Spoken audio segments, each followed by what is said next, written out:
Hey, y'all, we have some more brand new bottles to share with you today that I personally feel are a pretty good buy, Trenton. Brand new from Hard Truth.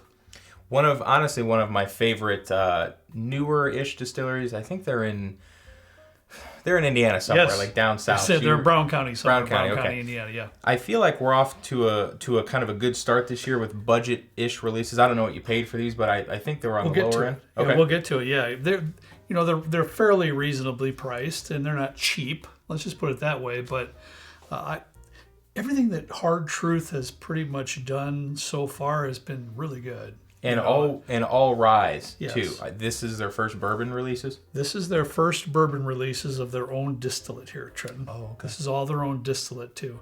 2018, they got started. And they, not too far after that, they barreled these bourbons that are just now coming out. All right. This is their sweet mash bourbon, sweet mash wheated, sweet mash 4-grain. Oh, so they're all sweet mash? Yes. Okay. All of them are sweet mash. And I know you can tell the good folks out there the difference between sweet mash and sour mash.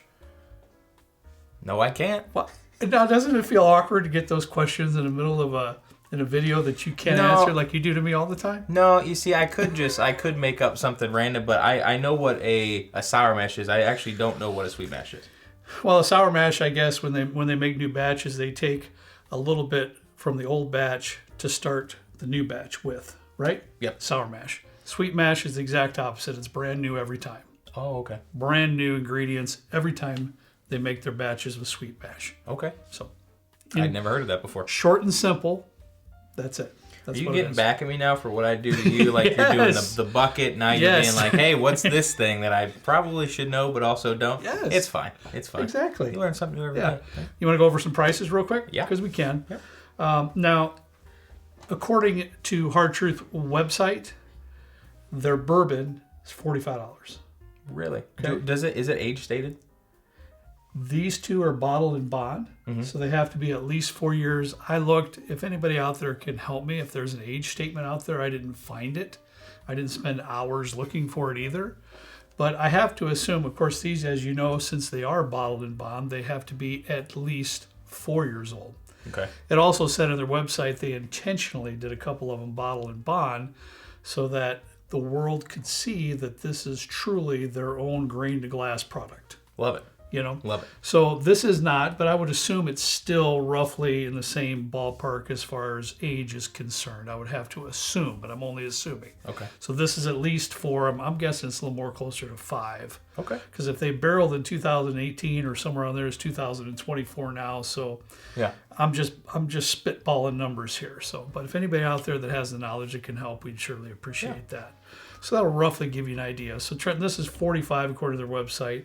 This sweet mash wheated bourbon is $55, and the 4-grain is $60. Okay. So, we're not talking, budgets. We're not talking like last week's video, that I found the Luxury Beauty for $37, the Rebel.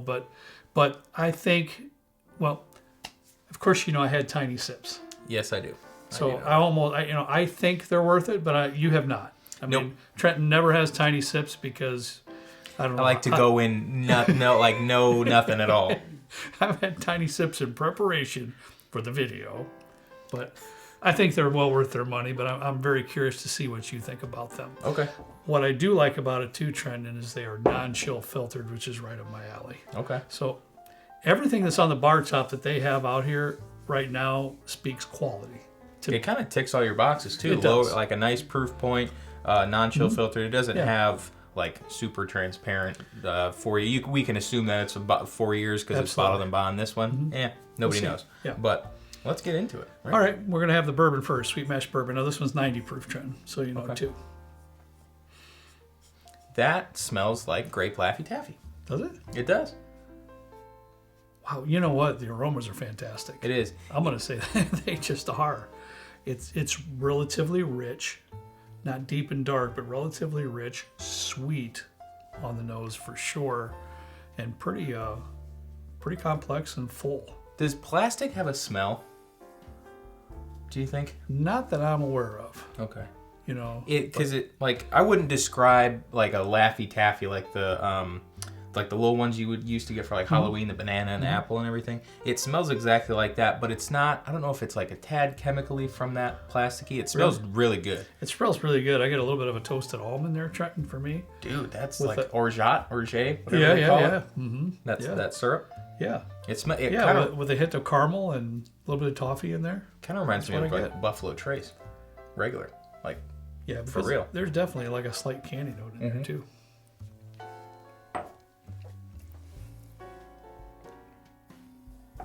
I'd buy that all day long at $45.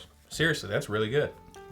Everything that I just described that I was getting on the nose with the aromas, on first sip, transferred down to the palate for me. I'm going to take another sip. Yeah, that's pretty on par. Is it? On par? On par? On par, on point. Yeah, I mixed both those. I kind of put my nostril on your bottle here. That's nice. I'll give you a new one. That's my last one, too. I don't have much left. I think I have 4 in the basement. I'll give you half of them. Good grief. The like toasty almond, I really get that. Normally, I have a hard time picking out like honeys and maple. I confuse those two, butterscotch sometimes, and almond. I have a hard time with that. But this is really... It's really good. What, is it praline that's like an almond? Praline's like a sugared pecan. Oh, okay, never mind. It's like a sugared almond. Yeah. It is. I mean, it really is. And I'm getting a bit of brown sugar on there. There's a bit of like a chocolatey note, but it's kind of a different type, like maybe a dark bitter chocolate. One thing I will say about this, similar to regular Buffalo Trace, it's not overly complex. It's mostly sweet and good. I think this would appeal to a lot of people, and there's nothing wrong with like I wouldn't say it's overly sweet. It's kind of on the cusp for me. Yeah. But there's a really like a lot of nice things going on in here, and for a first attempt, I got to give them mad props on that, especially like also for the price. Yeah. Yeah, $45. I think it's super solid. And if you want to know, for me personally, we've talked a million times on the channel, and there's a dozen videos at least on budget type bourbons, in the $20 to $30 range, right?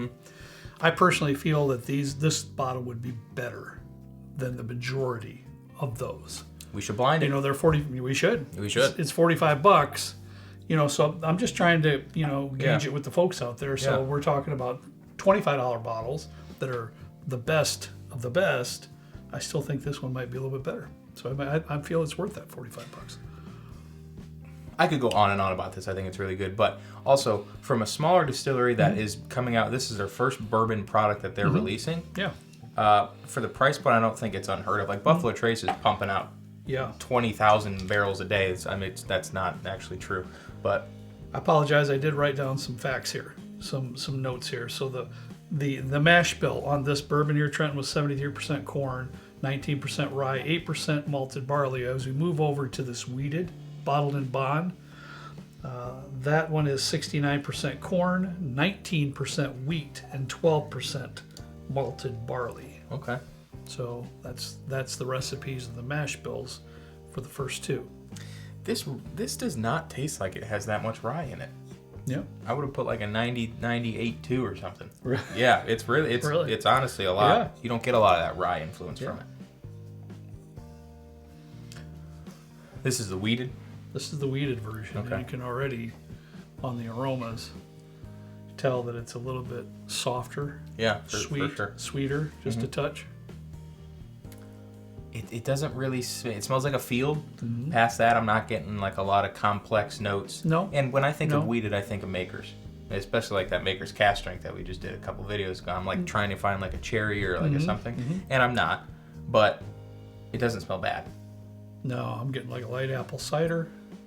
More the grainy type notes you're talking about, but very sweet. Kind of appley, maybe. Just like a little bit of an appley.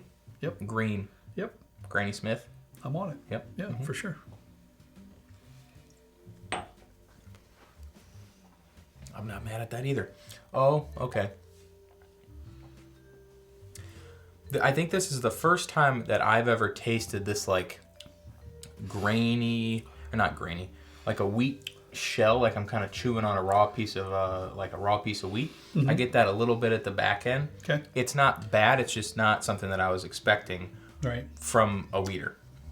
And I mean, I can understand that.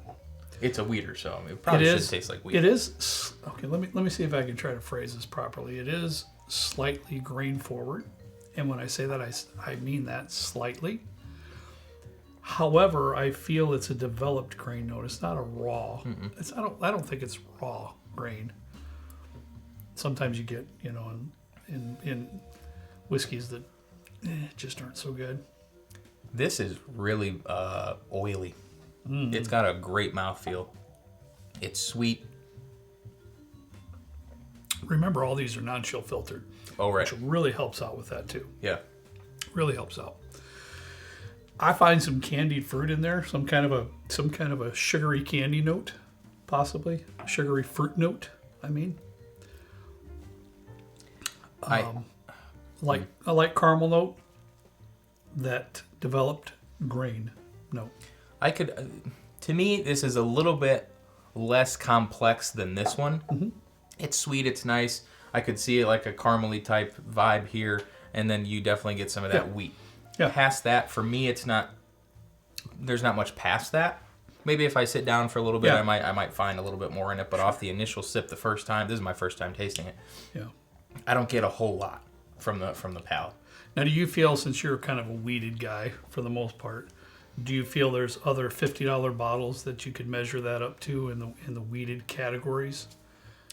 Well, that's interesting because I feel like I've been going back to some weeders the last couple months, and I'm learning that maybe weeders aren't as much of my favorite as I initially had kind of portrayed it to be. Okay. This is good. I'm like $50, $60 price range. Nothing's really, unless there's like a Maker's that's around that price point. I'm not really thinking of anything that's like a similar type of vibe. To me, it rings just a little bit lesser, than that $50 category and some of the better weeded bourbons out there. Yeah. But still a very nice offering. Oh, yeah. Like Trenton said, I think the highlight here is the oiliness, the mouthfeel, the viscosity. Very, very nice. Yeah. Nice sip. Holy All right, cow. Let's move on. The 4-grain.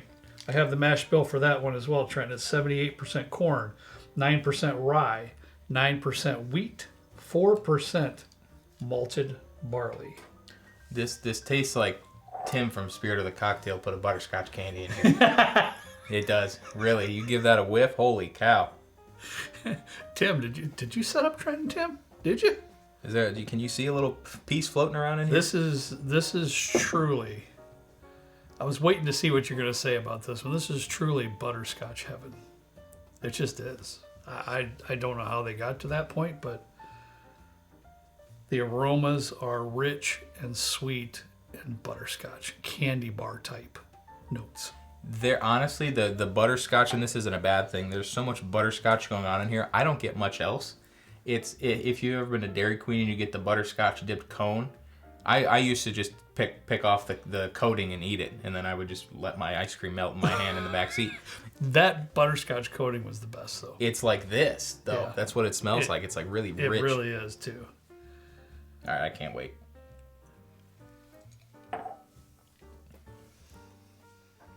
Wow. That's insane. 100 proof. Wow. I let it waller around there for quite some time. It's just that good. It really is. I even gave Kent some of this. Kent's helped me with a couple projects down here in the basement. And, if some of the lines are crooked, then you know why. No. If some of the lines are crooked, that means I did it. If the ones you see are straight, that was the one he did. He's pretty good at it. But it's he even loved it too, really. I mean, this is an amazing offering as far as I'm concerned for that $60 price tag. It's like a butterscotch brittle type of thing, but I get a little bit of coffee too. Just like a coffee, maybe a little bit of a mocha-y type, like a Starbucks coffee drink or whatever you want to call them. When I was talking to Ken about it, we were having a couple sips here a day or two ago. And to me, it's almost like that, like if you make a pan of brownies, and right on the edge, it's not burnt, but it's getting to that direction. That's kind of what it tastes like to me. A little bit of a darker edged brownie note to it. Like a... And I don't get it, Trent. I don't know how they did it, because when I look at the mash bill, I'm only looking at 4% malted barley. Now, would you think that with those notes that are coming through on the palate here? I don't. I would assume to be more on the barley notes. But whatever and however they came to this product, they know way more than I do. That's for sure, because it's really good. I would be interested to get a different bottle from somewhere else to see if this type of butterscotchy flavor translates to like different batches, different bottles, whatever. Because it's like one of a kind product that I've pretty ever spectacular. tasted, It really is. It's I'd have to really think hard about it, but it has to be in the top 3 of any 4-grain bourbons that I've tasted. I was just thinking that. Really, I mean, I can't see how it couldn't be, to be honest with you. Without giving it really much thought, I would put this as number 1. Yeah, it could be. 4 grains. I kind of gave myself a little fluff room and said top 3, but it's really, really good for $60. The viscosity follows through. All these are non-chill filtered, and maybe not quite as oily on the mouthfeel as this wheated, but it's still really, really good. It's interesting because this is more thick. This is more oily, and this is just more. It's not thin, but it's just a nice medium, kind of a nice medium mouthfeel. Yeah. They all have really different stuff going on in it. I'll be honest with you. I think for me, the wheat would be last. I think it would be for me too. I think the bourbon would be second. Obviously, the way we're talking, the 4 grains are favorite. But I'm a little bit surprised. I mean, honest to goodness, Trent. I've only had tiny sips out of these two. Kent and I had, you could tell, Kent and I had a little bit more of this one here because I just thought it was that good. But I'm a bit surprised that the bourbon kind of tops the wheated for me personally here. But it does. I think it's better. You said the wheated tops it for you? Did I say that? Yeah, That's my I bad. think so. The bourbon tops the wheated for me, and I'm a bit surprised by that. I am too. It's not often that a new distillery comes out with a baseline product that I think rivals Buffalo Trace and is probably even better without tasting them side by side. Blinds tell all. Maybe we'll put this in a blind with some other things that you guys want to see. Right. What I think would be really good, this John J. Bowman, Buffalo Trace, and some other sweet. You're putting it up with some hard competition. You just put John J. Bowman in there as a single barrel? Yeah, but I think it could really hold its weight in that blind. We need one more. So we got this Hard Truth, we got Buffalo Trace, we got John J. Bowman, single barrel. We need one more. Let us know what you think we should put up with this. We'll do that this Friday and see where it ranks. Because that's $45. Go buy it. I mean, it's incredible. It's really good. Well, we'll finish the video. Personally, I'd just like to say kudos to Hard Truth in good old Indiana, our home state, down there in Brown County. They're down here. We're up here right on the corner, but right up there by Lake Michigan, we get all that lake effect snow stuff. But really proud of what these folks have put out here. Oh, yeah. I mean, honestly, this is a great effort on all 3 bottles. And just... Trenton, the wheated kind of suffered a little bit in our tasting only because these are so great. Yeah. I mean, they're all really good. I mean, let's face it, they're all very, very good for about $50. So I've been extremely happy with what I've found so far, because that was one of my goals personally for this year, is try to find you folks some bottles that I think are fairly priced and good whiskey. And we've had a few. So you did a good job so far this year. Well, it's not me. Props to you. Thank Hard Truth. Thank Luxro.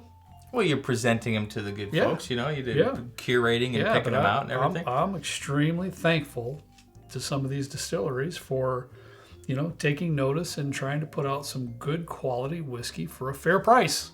Finally. That's it. All right, that's all we got for you today. Have a great week at all times. We ask you to please drink responsibly. See you next time right down here with Trent and me in the good old basement bourbon bar. See you later.